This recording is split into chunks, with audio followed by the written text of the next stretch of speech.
Assalamualaikum warahmatullahi wabarakatuh. Perkenalkan, nama saya Anton Suhandra.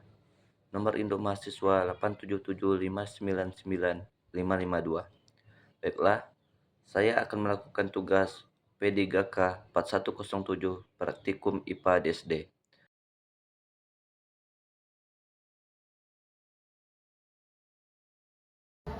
Ini barometer. Termometernya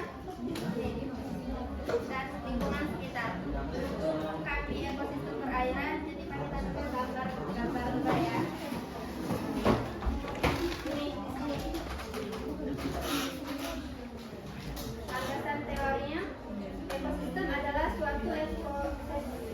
suatu sistem ekologi yang terbentuk oleh hubungan imbang balik tak terpisahkan antara makhluk hidup dengan lingkungannya.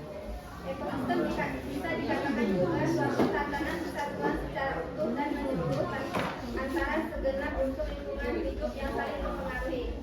Terus prosedur percobaannya. 1. Tentukan satu ekosistem perairan alam atau buatan yang ada di sekitar tempat tinggal atau sekolah tempat Anda mengajar. Jadi kami tampilkan gambarnya. Oh ya ini. Jadi airnya di kolam ikan. 2.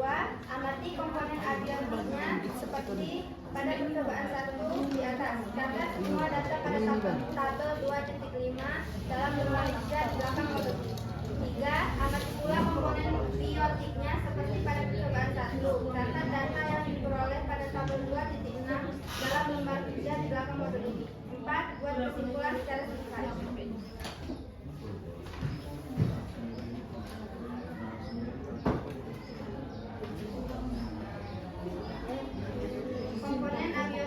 Komponen abiotik adalah faktor tak hidup yang sangat menentukan kelangsungan hidup organisme di dalam ekosistem. Nah, yang pertama ini ada air. Air merupakan media utama tempat hidup semua organisme di ekosistem ini. Kualitas air yang baik, jernih, dan cukup oksigen sangat penting agar ikan dan tumbuhan dapat hidup sehat.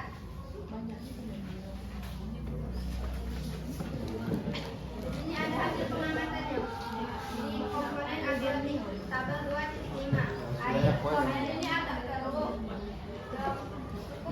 Suhunya normal, tenang, dan pH-nya netral. Udara. Terdapat oksigen yang larut di dalam air cukup untuk makhluk hidup bernapas. Terus cahaya matahari dapat menembus permukaan air, cukup terang untuk pernapasan makhluk hidup. Kemudian ada suhu. Suhu ini terdapat pada alat ukur termometer. Ya.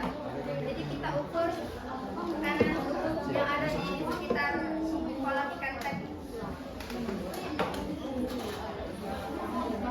Terus dasar perairan atau tanah.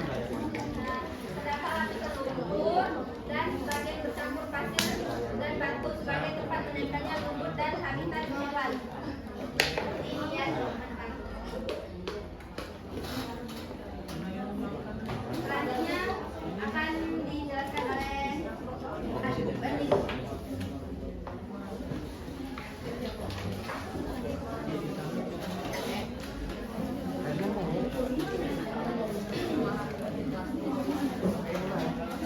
Komponen biotik ekosistem perairan terdapat jenis tumbuhan yaitu lumut berperan sebagai produsen fitur utama yang melakukan fotosintesis, menghasilkan oksigen dan menjadi sumber makanan bagi ikan. Yang kedua ada eceng gondok. Eceng gondok berperan sebagai tanaman terapung yang mampu membersihkan air keruh ini. Namun jika pertumbuhannya cepat akan menutupi permukaan. Yang ketiga ada teratai. Teratai tumbuhan terapung seperti ini. Daunnya melebar memberikan naungan bagi ikan. Selanjutnya ada Water lettuce. Water lettuce serupa dengan eceng gondok, namun tanaman ini berperan sebagai pengikat nutrisi protein, memberi naungan dan menghabiskan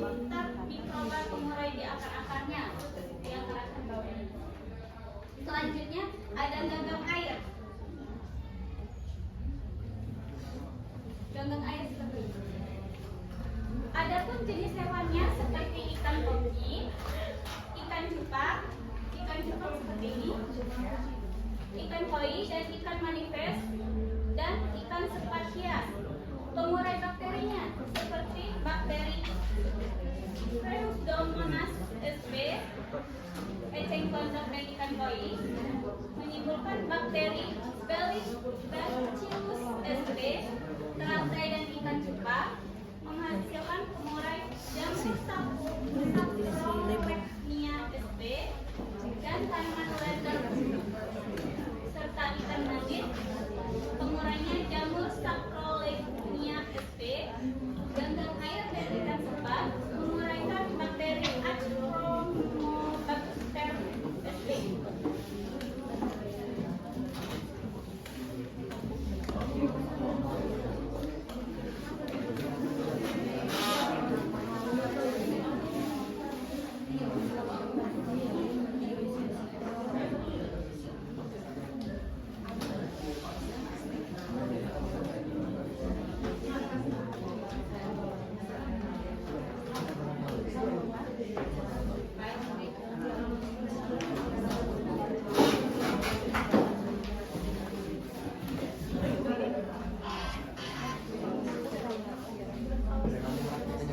Baiklah rekan-rekan, mungkin itu saja yang dapat kami sampaikan.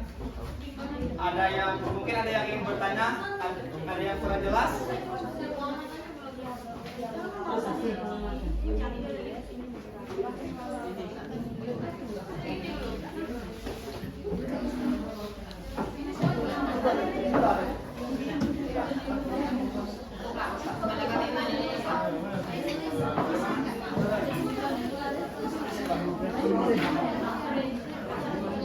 Baiklah, kesimpulan penjelasan pada kami hari ini yaitu interaksi dalam ekosistem terjadi hubungan timbal balik yang seimbang antara komponen abiotik dan biotik.